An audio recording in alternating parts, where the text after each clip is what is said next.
So ఇక్కడ 41 మంది మావోయిస్టులు లొంగుబాటు. డీజీపీ ఎదుట ఎర్రగొల్ల రవి అలియాస్ సంతోష్, కనికారపు ప్రభంజన్ ఇతర కీలక నేతలు సరెండర్ అయ్యారు. పోలీసులకు 24 ఆయుధాలు అప్పగింత. మావోయిస్టులపై ఆపరేషన్లు ముగిసిపోవు. DGP Shivadhar Reddy Maoist cadre నాయకత్వం తప్పు దారి పట్టిస్తున్నది. మార్చి 31 తర్వాత భద్రతా బలగాలు ఆపరేషన్లు కొనసాగుతాయి. తెలంగాణకు చెందిన 54 మంది లొంగిపోవాలని అయితే హితువు చేసిరంట.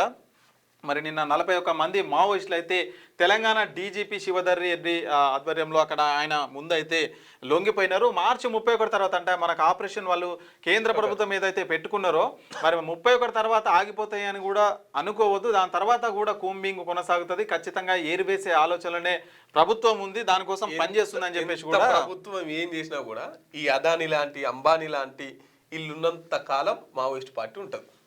మీరు ఏం చేసినా కూడా తీసేయలేరు దాన్ని.